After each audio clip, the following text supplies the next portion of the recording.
Thank you very much. Very much appreciated.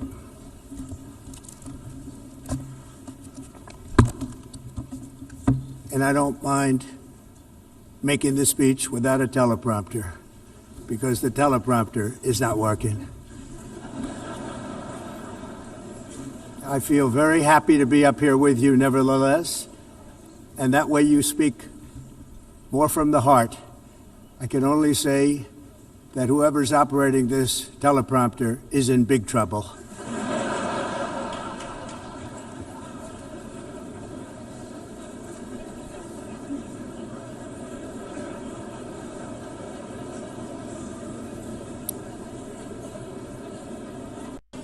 Hello, Madam First Lady. Thank you very much for being here. And Madam President, Mr. Secretary General, First Lady of the United States, distinguished delegates, ambassadors, and world leaders. 6 years have passed since I last stood in this grand hall and addressed a world that was prosperous and at peace in my first term. Since that day, the guns of war have shattered the peace I forged on 2 continents.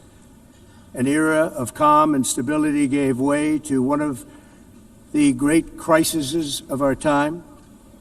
And here in the United States, 4 years of weakness, lawlessness, and radicalism under the last administration delivered our nation into a repeated set of disasters. 1 year ago, our country was in deep trouble, but today, just 8 months into my administration, we are the hottest country anywhere in the world, and there is no other country even close. America is blessed with the strongest economy, the strongest borders, the strongest military, the strongest friendships, and the strongest spirit of any nation on the face of the earth. This is indeed the golden age of America. We are rapidly reversing the economic calamity we inherited from the previous administration, including ruinous price increases and record-setting inflation like we've never had before. Under my leadership, energy costs are down, gasoline prices are down, grocery prices are down, mortgage rates are down, and inflation has been defeated. The only thing that's up is the stock market, which just hit a record high. In fact, it hit a record high 48 times in the last short period of time. Growth is surging, manufacturing is booming. The stock market, as I said, is doing better than it's ever done. And all of you in this room benefit by that. Almost everybody. And importantly, workers' wages are rising at the fastest pace in more than 60 years. And that's what it's all about, isn't it? In 4 years of President Biden, we had less than $1 trillion of new investment into the United States. In just 8 months since I took office, we have secured commitments and money already paid for $17 trillion. Think of it, 4 years, less than $1 trillion, 8 months, much more than $17 trillion is being invested in the United States, and it's now pouring in from all parts of the world. We've implemented the largest tax cuts in American history and the largest regulation cuts in American history, making this once and again the best country on earth to do business. And many of the people in this room are investing in America, and it's turned out to be an awfully good investment during this 8-month period. In my first term, I built the greatest economy in the history of the world. We had the best economy ever, history of the world. And I'm doing the same thing again, but this time it's actually much bigger and even better. The numbers far surpass my record-setting first term. On our southern border, we have successfully repelled a colossal invasion. And for the last 4 months, and that's 4 months in a row, the number of illegal aliens admitted and entering our country has been 0. Hard to believe. because if you look back just a year ago, it was millions and millions of people pouring in from all over the world, from prisons, from mental institutions, drug dealers. All over the world they came. They just poured into our country with the ridiculous open border policy of the Biden administration. Our message is very simple. If you come illegally into the United States, you're going to jail, or you're going back to where you came from, or perhaps even further than that. You know what that means. I want to thank the country of El Salvador for the successful and professional job they've done in receiving and jailing so many criminals that entered our country. And it was under the previous administration that the number became record-setting, and they're all being taken out. They have no choice. And other countries have no choice, because other countries are in the exact same situation with immigration. It's destroying your country, and you have to do something about it. On the world stage, America is respected again like it has never been respected before. You think about 2 years ago, 3 years ago, 4 years ago, or 1 year ago, we were a laughingstock all over the world. At the NATO summit in June, virtually all NATO members formally committed to increase defense spending at my request from 2% to 5% of GDP, making our alliance far stronger and more powerful than it was ever before. In May, I traveled to the Middle East to visit my friends and rebuild our partnerships in the Gulf and those valued relationships with Saudi Arabia, Qatar, and the UAE and other countries are now, I believe, closer than ever before. My administration has negotiated one historic trade deal after another, including with the United Kingdom, the European Union, Japan, South Korea, Vietnam, Indonesia, the Philippines, Malaysia, and many, many others. Likewise, in a period of just 7 months, I have ended 7 unendable wars. They said they were unendable. You're never going to get them solved. Some were going for 31 years, 2 of them, 31, think of it, 31 years. One was 36 years. One was 28 years. I ended 7 wars. And in all cases, they were raging with countless thousands of people being killed.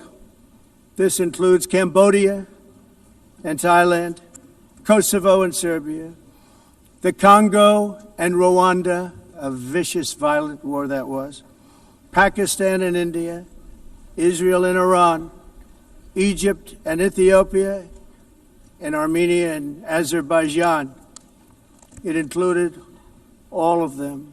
No president or prime minister, and for that matter, no other country has ever done anything close to that. And I did it in just 7 months. It's never happened before. There's never been anything like that. I'm very honored to have done it. It's too bad that I had to do these things instead of the United Nations doing them. And sadly, in all cases, the United Nations did not even try to help in any of them. I ended 7 wars, dealt with the leaders of each and every one of these countries, and never even received a phone call from the United Nations offering to help in finalizing the deal.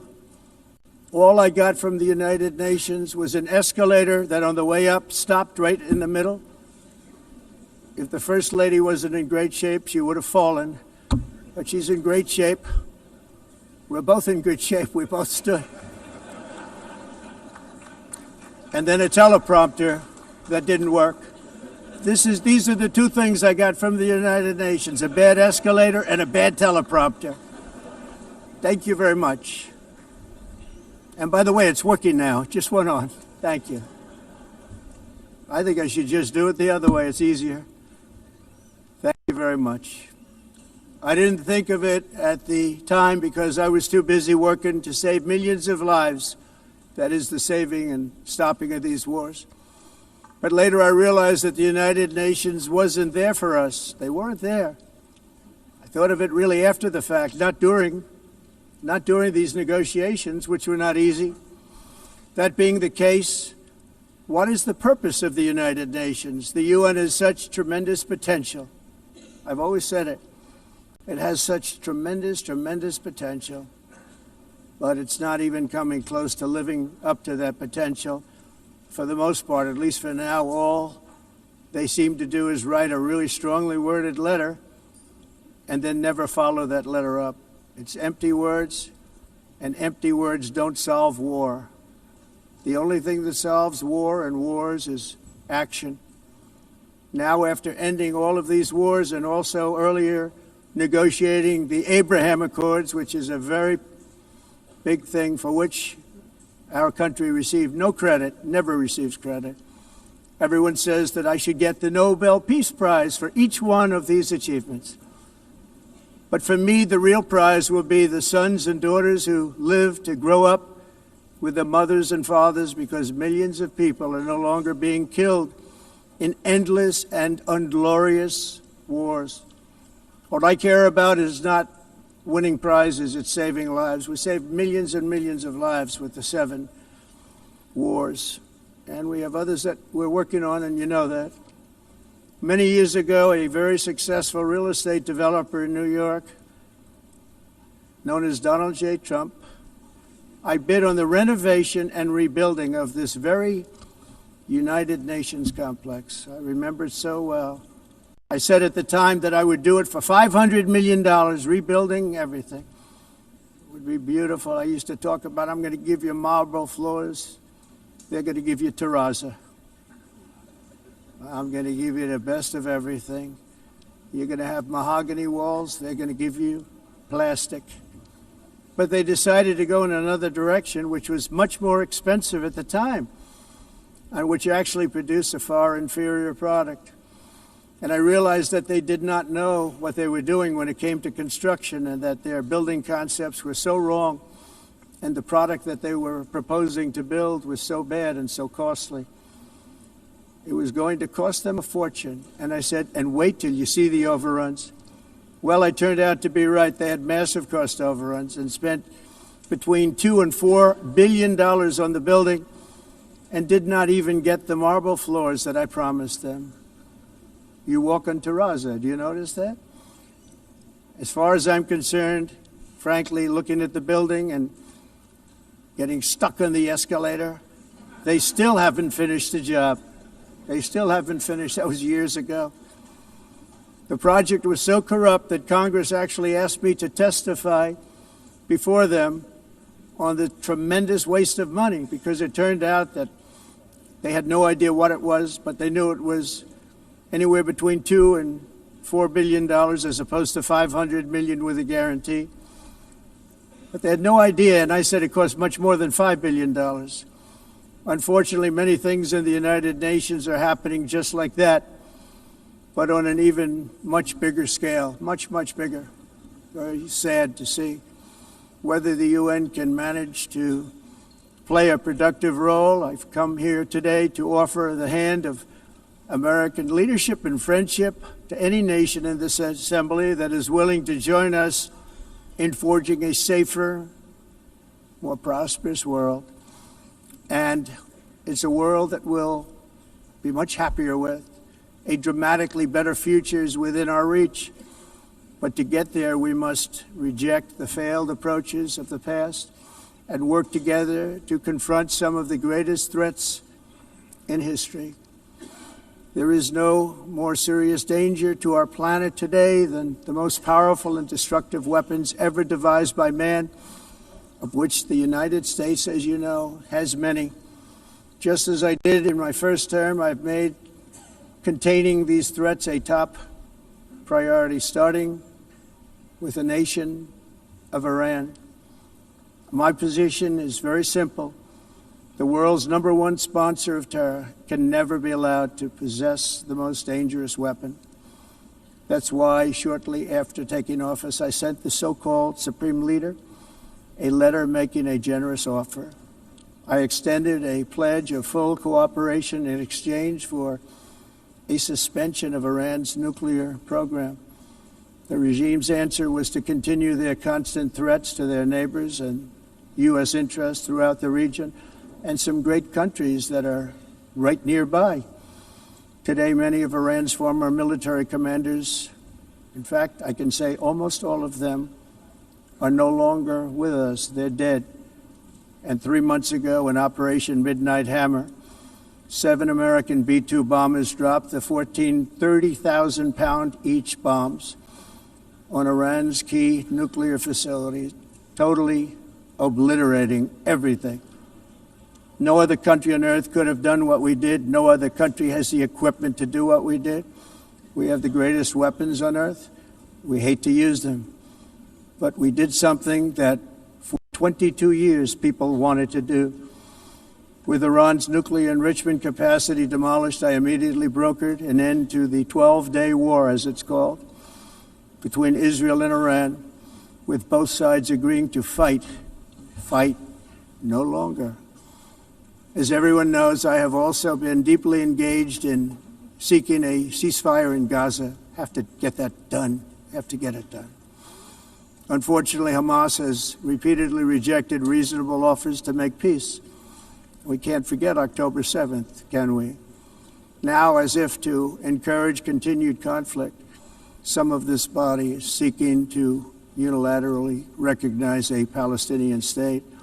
The rewards would be too great for Hamas terrorists for their atrocities. This would be a reward for these horrible atrocities, including October 7th, even while they refuse to release the hostages or accept a ceasefire. Instead of giving to Hamas and giving so much, because they've taken so much, they have taken so much. This could have been solved so long ago. But instead of giving in to Hamas's ransom demands, those who want peace should be united with one message: release the hostages now. Just release the hostages now. Thank you.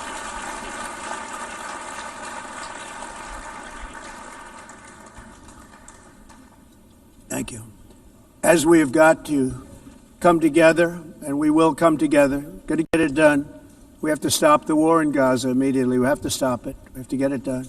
We have to negotiate, immediately have to negotiate peace. We got to get the hostages back.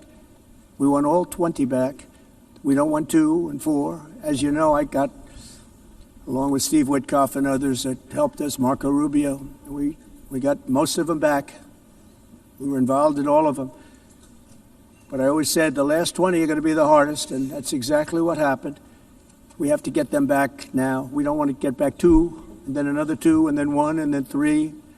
Have this process. No, we want them all back, and we want the actually 38 dead bodies back too. Those parents came to me, and they want them back, and they want them back very quickly and very badly, as though they were alive. They want them. They want them every bit as much as if their son or daughter were alive. I've also been working relentlessly, stopping the killing in Ukraine. I thought that would be, of the 7 wars that I stopped, I thought that would be the easiest because of my relationship with President Putin, which had always been a good one. I thought that was going to be the easiest one. But you know, in war, you never know what's going to happen. There are always lots of surprises, both good and bad. Everyone thought Russia would win this war in 3 days, but it didn't work out that way. It was supposed to be just a quick little skirmish. It's not making Russia look good. It's making them look bad. No matter what happens from here on out, this was something that should have taken a matter of days, certainly less than a week.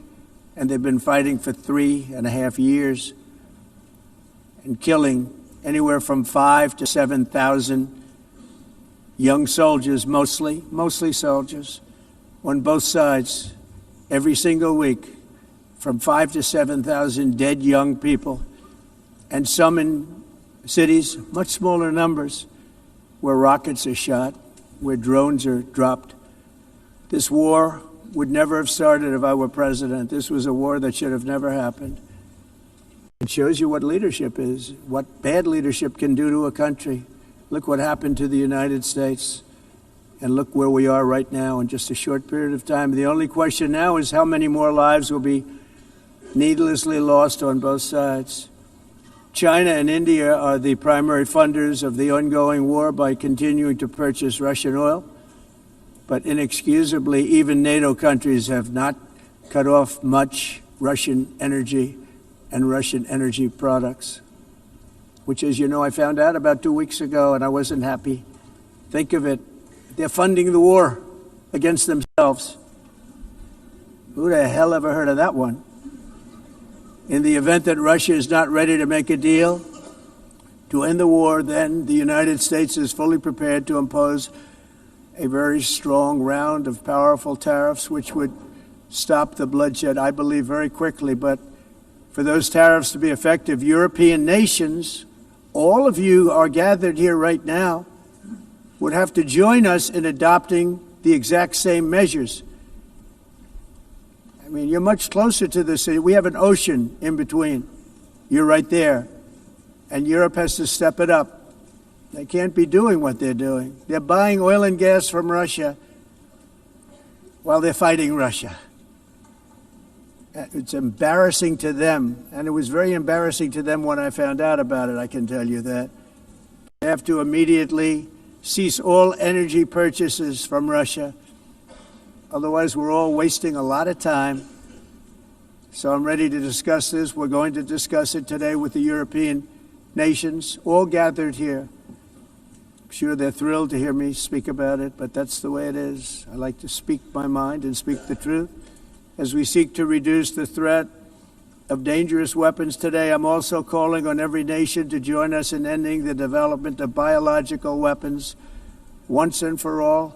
And biological is terrible, and nuclear is even beyond, and we include nuclear in that.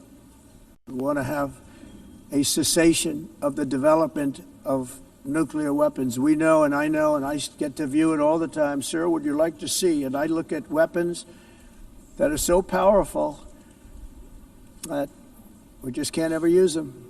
If we ever use them, the world literally might come to an end. There would be no United Nations to be talking about. There would be no nothing. Just a few years ago, reckless experiments overseas gave us a devastating global pandemic. Yet despite that worldwide catastrophe, many countries are continuing extremely risky research into bioweapons and man-made pathogens. This is unbelievably dangerous. To prevent potential disasters, I'm announcing today that my administration will lead an international effort to enforce Biological Weapons Convention, which is going to be meeting with the top leaders of the world by pioneering an AI verification system that everyone can trust. Hopefully the UN can play a constructive role, and it will also be one of the early projects under AI. Let's see how good it is, because a lot of people are saying it could be one of the great things ever, but it also can be dangerous, but it could be put to tremendous use and tremendous good, and this would be an example of that. Not only is the UN not solving the problems it should, too often, it's actually creating new problems for us to solve. The best example is the number one political issue of our time, the crisis of uncontrolled migration. It's uncontrolled. Your countries are being ruined.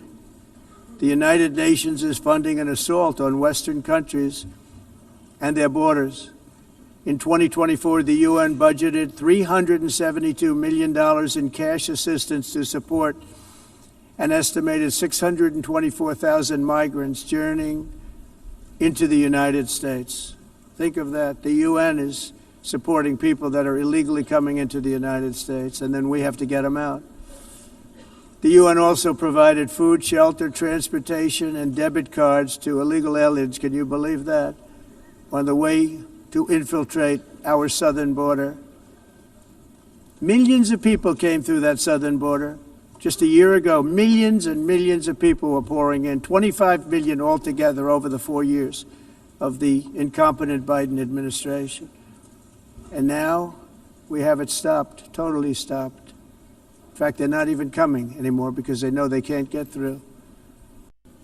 But what took place is totally unacceptable. The UN is supposed to stop invasions, not create them and not finance them.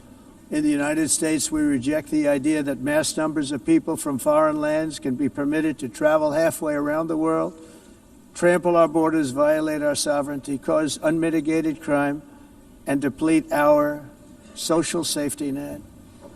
We have reasserted that America belongs to the American people, and I encourage all countries to take their own stand in defense of their citizens as well. You have to do that because I see it. I'm not mentioning names. I see it, and I can call every single one of them out. You're destroying your countries. They're being destroyed. Europe is in serious trouble. They've been invaded by a force of illegal aliens like nobody's ever seen before. Illegal aliens are pouring into Europe. Nobody is ever, and nobody's doing anything to change it, to get them out. It's not sustainable. And because they choose to be politically correct, they're doing just absolutely nothing about it. And I have to say, I look at London, where you have a terrible mayor, terrible mayor, and it's been so changed, so changed. Now they want to go to Sharia law, but you're in a different country. You can't do that. Both the immigration and their suicidal energy ideas will be the death of Western Europe if something is not done immediately. This cannot be sustained. What makes the world so beautiful is that each country is unique. But to stay this way, every sovereign nation must have the right to control their own borders. You have the right to control your borders, as we do now, and to limit the sheer numbers of migrants entering their countries and paid for by the people of that nation that were there and that built that particular nation at the time. They put their blood, sweat, tears, money into that country, and now they're being ruined. Proud nations must be allowed to protect their communities and prevent their societies from being overwhelmed by people they have never seen before, with different customs, religions, with different everything.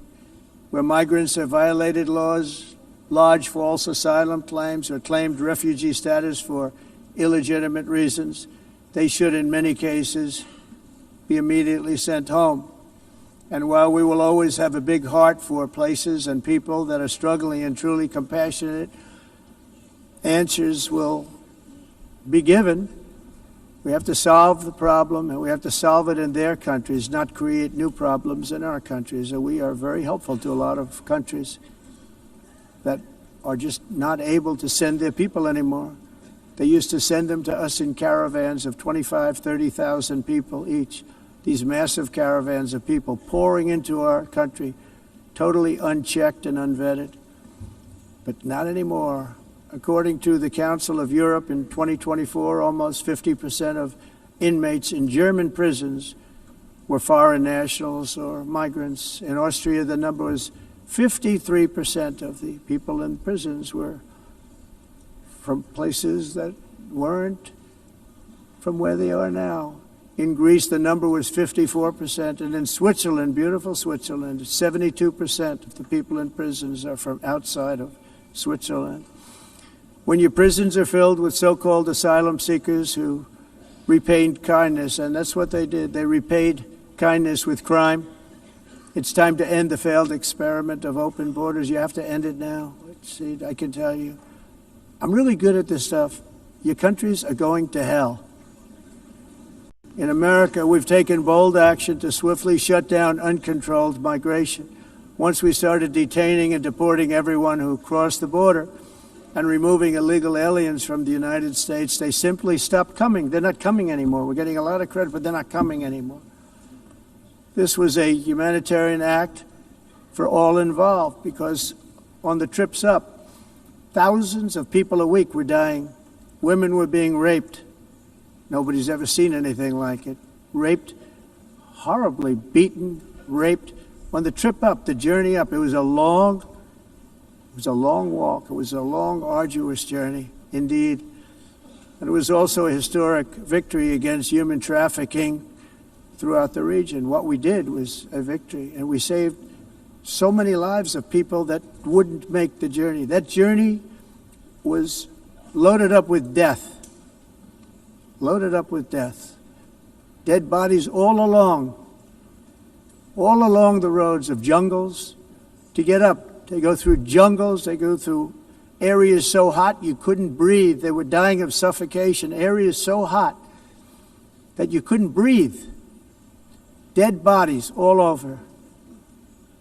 By them not coming, we're saving tremendous numbers of lives. My people have done a fantastic job in doing what they did, and the American public agrees with it. I mean, I was very proud to see this morning I have the highest poll numbers I've ever had. Part of it is because of what we've done on the border. I guess the other part is what we've done on the economy. Joe Biden's policies empowered murderous gangs, human smugglers, child traffickers, drug cartels, and prisoners from all over the world. The previous administration also lost nearly 300,000 children. Think of that. They lost more than 300,000 children, little children, who were trafficked into the United States on the Biden watch, many of whom have been raped, exploited, and abused, and sold. Sold. Nobody talks about that. The fake news doesn't write about it. With many others, young children who are missing or dead. And we found a lot of these children, and we're sending them back, and we've been sending them back to their parents. They said, nobody knows who they are. They said, where do you come from? And they'll give us a country, and we'll find out, and we'll figure it out, and we'll bring them back to their homes. And the mother and father rush to the door, and their tears in their eyes. They can't believe that they're seeing their son or daughter, their little son or daughter again. We've done almost 30,000 of them so far. Any system that results in the mass trafficking of children is inherently evil. Yet that is exactly what the globalist migration agenda has done, and it's what it's all about. In America, those days, as you know, are over. The Trump administration is working, and we are continuing to work to track down the villains that are causing this problem, and also, as I said, to get back the 30,000 we've already returned. Now I think we're going to have another. We're going to find a lot. You're not going to find all of them. 300, more than 300,000. They're lost or they're dead. They're lost or they're dead because of the animals that did this. To protect our citizens, I've also designated multiple savage drug cartels as far as and you see this, and you see it happening right before your eyes. Let's put it this way. People don't like taking big loads of drugs in boats anymore. There aren't too many boats that are traveling on the seas by Venezuela. They tend not to want to travel very quickly anymore. And we've virtually stopped drugs coming into our country by sea. We call them the water drugs. They kill hundreds of thousands of people. I've also designated multiple savage drug cartels as far as foreign terrorist organizations, along with two bloodthirsty transnational gangs, probably the worst gangs anywhere in the world, MS-13 and Tren de Aragua.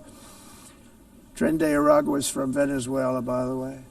Such organizations torture, maim, mutilate, and murder with impunity. They're the enemies of all humanity. For this reason, we've recently begun using the supreme power of the United States military to destroy Venezuelan terrorists and trafficking networks led by Nicolas Maduro. To every terrorist thug smuggling poisonous drugs into the United States of America, please be warned that we will blow you out of existence. That's what we're doing. We have no choice. Can't let it happen. They're destroying. I believe we lost 300,000 people last year to drugs, 300,000. Fentanyl and other drugs. Each boat that we sink carries drugs that would kill more than 25,000 Americans. We will not let that happen. Energy is another area where the United States is now thriving like never before. We're getting rid of the falsely named renewables. By the way, they're a joke. They don't work. They're too expensive. They're not strong enough to fire up the plants that you need to make your country great. The wind doesn't blow. Those big windmills are so pathetic and so bad, so expensive to operate. And they have to be rebuilt all the time, and they start to rust and rot most expensive energy ever conceived, and it's actually energy. You're supposed to make money with energy, not lose money. You lose money, the governments have to subsidize. You can't put them out without massive subsidies. And most of them are built in China, and I give China a lot of credit. They build them, but they have very few wind farms. So why is it that they build them and they send them all over the world, but they barely use them? You know what they use? Coal. They use gas.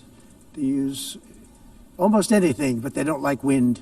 But they sure as hell like selling the windmills. Europe, on the other hand, is a long way to go, with many countries being on the brink of destruction because of the green energy agenda. And I give a lot of credit to Germany.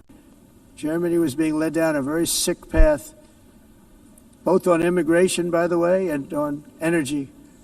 They were going green, and they were going bankrupt. And the new leadership came in, and they went back to where they were, with fossil fuel and with nuclear, which is good.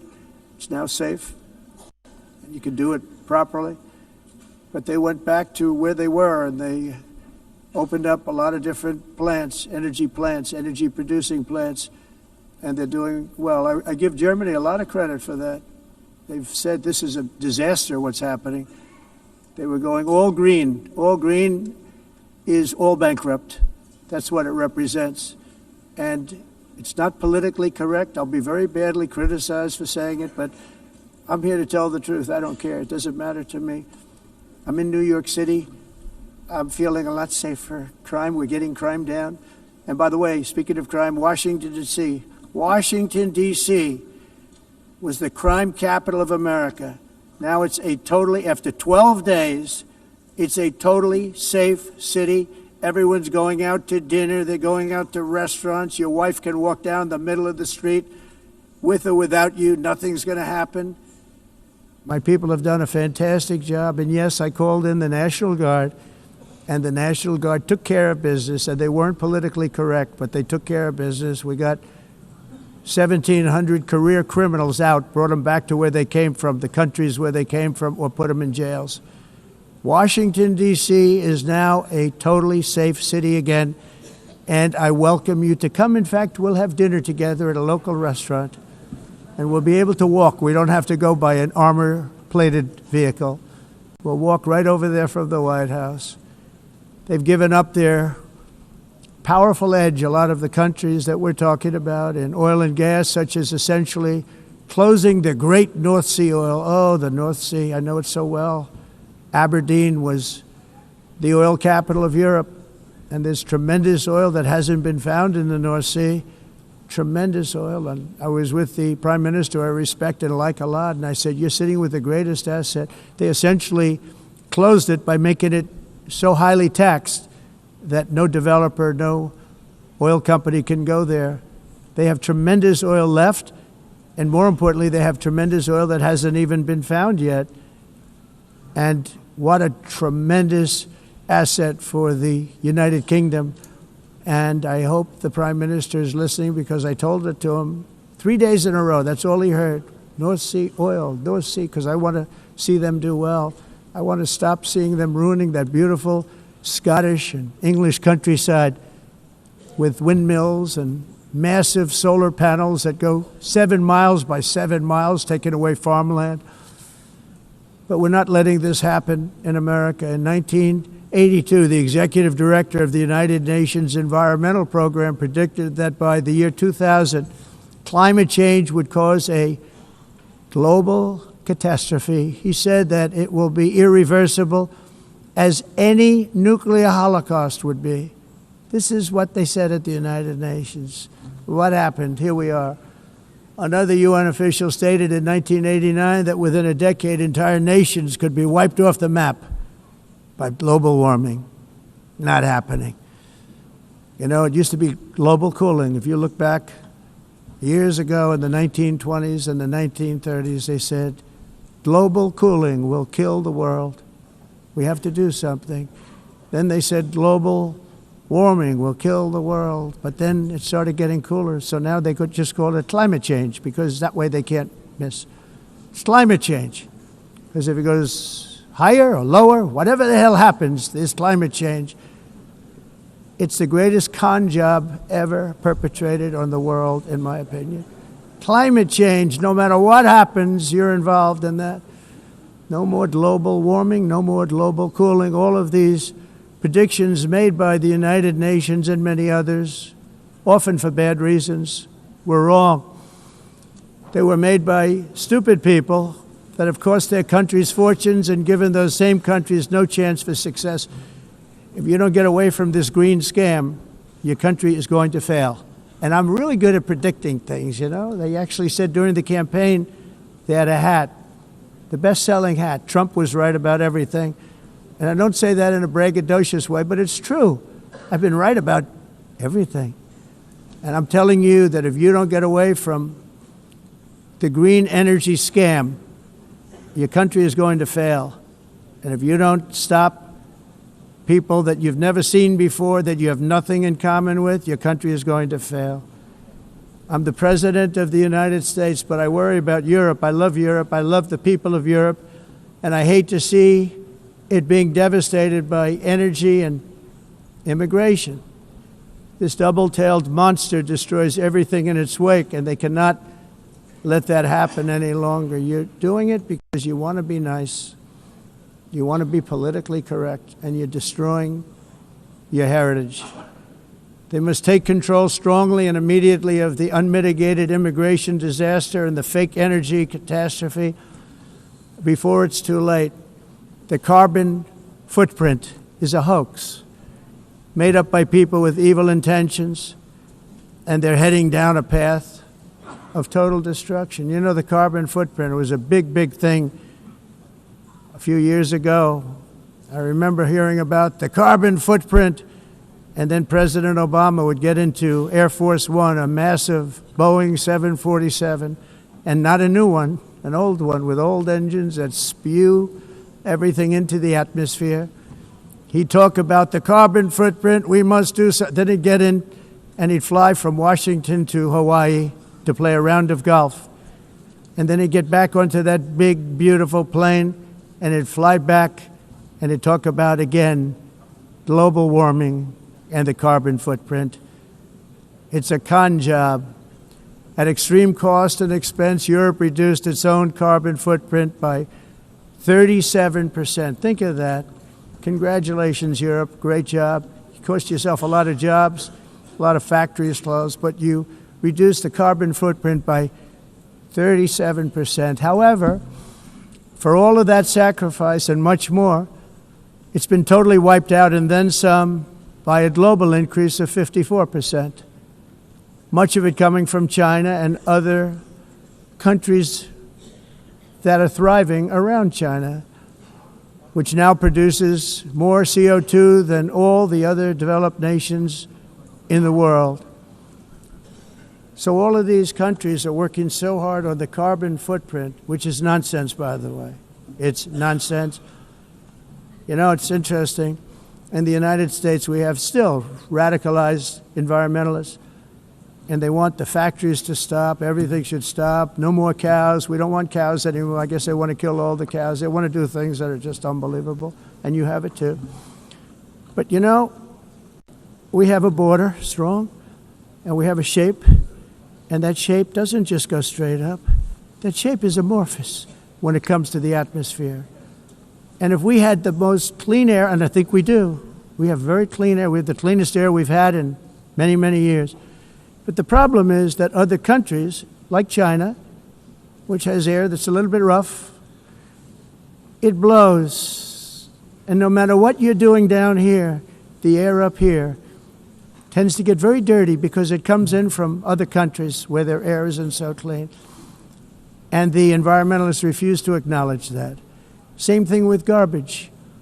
In Asia, they dump much of their garbage right into the ocean. And over about a 1 week and 2 week journey, it flows right past Los Angeles. You've seen it. Massive amounts of garbage, almost too much to do anything about, flowing past Los Angeles, past San Francisco, and then somebody will get in trouble because he dropped a cigarette on the beach. The whole thing is crazy. The primary effect of these brutal green energy policies has not been to help the environment, but to redistribute manufacturing and industrial activity from developed countries that follow the insane rules that are put down to polluting countries that break the rules and are making a fortune. They're making a fortune. European electricity bills are now 4 to 5 times more expensive than those in China, and 2 to 3 times higher than the United States. And our bills are coming way down. You probably see that our gasoline prices are way down. You know, we have an expression, drill, baby, Nós drill. reduzimos And os that's what we're custos doing. de energia, porque nós faremos como vamos fazer tudo isso e reduzir os custos de energia, e os custos diminuíram nos Estados Unidos. Por exemplo, se você olhar nos países em faturas de energia, mas nós nos Estados Unidos conseguimos usar eles e evitar aumento da temperatura, porque é muito caro também usar nada e ninguém usa isso.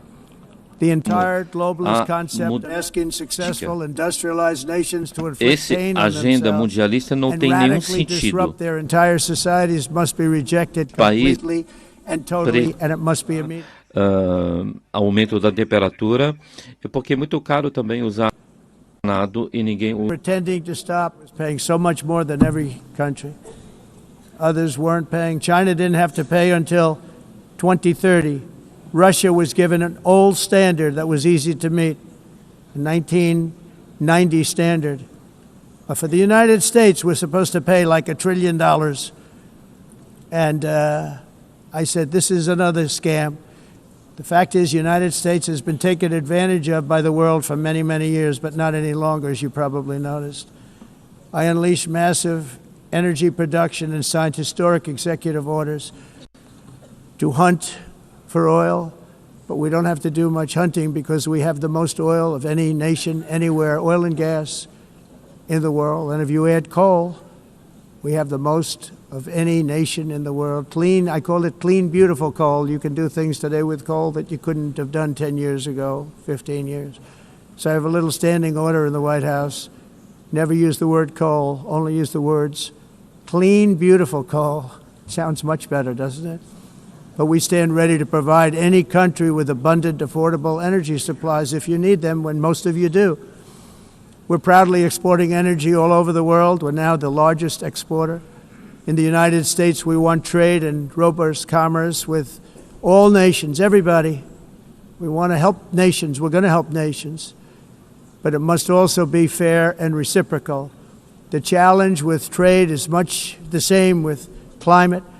The countries that followed the rules, all their factories have been plundered. It's really sad to watch. They've been broken. They've been broken by countries that broke the rules. That's why the United States is now applying tariffs to other countries, and much as these tariffs were for many years applied to us, uncontrollably applied to us. We've used tariffs as a defense mechanism under the Trump administration, including my first term, where hundreds of billions of dollars in tariffs were taken in. And by the way, we had the lowest inflation, and now we have very low inflation. The only thing different is that we have hundreds of billions of dollars flowing into our country. But this is how we will ensure that the system works for everyone and is sustainable into the future. We're also using tariffs to defend our sovereignty and security throughout the world, including against nations that have taken advantage of former U.S. administrations for decades, including the most corrupt, incompetent administration in history, the sleepy Joe Biden administration. Brazil now faces major tariffs in response to its unprecedented efforts to interfere in the rights and freedoms of our American citizens and others, with censorship, repression, weaponization, judicial corruption, and targeting of political critics in the United States. I have a little problem saying this because I must tell you, I was walking in and the leader of Brazil was walking out. We saw him and I saw him, he saw me, and we embraced. And then I'm saying, can you believe I'm going to be saying this in just 2 minutes? But we actually agreed that we would meet next week. We didn't have much time to talk, like about 20 seconds. They were in retrospect, I'm glad I waited because this thing didn't work out too well. But we did talk, we had a good talk, and we agreed to meet next week, if that's of interest. But he seemed like a very nice man, actually. He liked me, I liked him. But if you, and I only do business with people I like. When I don't like them, I don't like them. But we had, at least for about 39 seconds, we had excellent chemistry. It's a good sign. But also in the past, Brazil, can you believe this, unfairly tariffed our nation, but now because of our tariffs, we are hitting them back, and we're hitting them back very hard. As president, I will always defend our national sovereignty and the rights of American citizens. So I'm very sorry to say this, that Brazil is doing poorly and will continue to do poorly. They can only do well when they're working with us.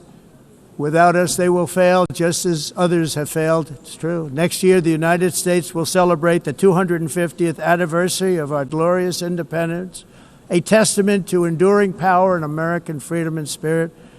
We will also be proudly hosting the 2026 FIFA World Cup, and shortly thereafter, the 2028 Olympics, which is going to be very exciting. I hope you all come. I hope that countless people from all over the globe will take part of these will be great celebrations of liberty and human achievement, and that together we all can rejoice in the miracles of history that began in July 4th, 1776, when we founded the light to all nations. And it's something really that an amazing thing came out of that date. It's called the United States of America. In honor of this momentous anniversary, I hope that all countries who find inspiration in our example will join us in renewing our commitment, values, and those values really that we hold so dear. Together, let us defend free speech and free expression. Let us protect religious liberty, including for the most persecuted religion on the planet today. It's called Christianity. And let us safeguard our sovereignty and cherish qualities that have made each of our nations so special, incredible, and extraordinary. In closing, I just want to repeat that immigration and the high cost of so-called green renewable energy is destroying a large part of the free world and a large part of our planet. Countries that cherish freedom are fading fast because of their policies on these two subjects. You need strong borders and traditional energy sources if you are going to be great again. Whether you have come from north or south, east or west, near or far, every leader in this beautiful hall today represents a rich culture, a noble history, and a proud heritage that makes each nation majestic and unique, unlike anything else in human history or any other place on the face of the earth. From London to Lima, from Rome to Athens, from Paris to Seoul, from Cairo to Tokyo and Amsterdam to right here in New York City, we stand on the shoulders of the leaders and legends, generals and giants, heroes and titans who won and built our beloved nations, all of our nations, with their own courage, strength, spirit, and skill. Our ancestors climbed to mountains, conquered oceans, crossed deserts, and trekked over wide open plains. They charged into thunderous battles, plunged into grave dangers, and they were soldiers and farmers and workers and warriors and explorers and patriots. They built towns into cities, tribes into kingdoms, ideas into industries, and small islands into mighty empires. You're a part of all of that. They were champions for their people who never gave up and who never, ever gave in. Their values defined our national identities. Their visions forged our magnificent destiny. Everybody in this room is a part of it in your own way. Each of us inherits the deeds and the myths the triumphs, the legacies of our own heroes and founders who so bravely showed us the way. Our ancestors gave everything for homelands that they defended with pride, with sweat, with blood, with life, and with death. Now the righteous task of protecting the nations that they built belongs to each and every one of us. So together let us uphold our sacred duty to our people and to our citizens. Let us protect their borders, ensure their safety, preserve their cultures, treasure, and traditions, and fight, fight, fight for their precious dreams and their cherished freedoms. And in friendship and really a beautiful vision, let us all work together to build a bright, beautiful planet, a planet that we all share, a planet of peace and a world that is richer, better, and more beautiful than ever before. That can happen. It will happen. It will happen, and I hope it can happen and start right now, right at this moment. We'll turn it around. We're going to make our countries better, safer, more beautiful. We're going to take care of our people. Thank you very much. It's been an honor. God bless the nations of the world. Thank you very much. Bye.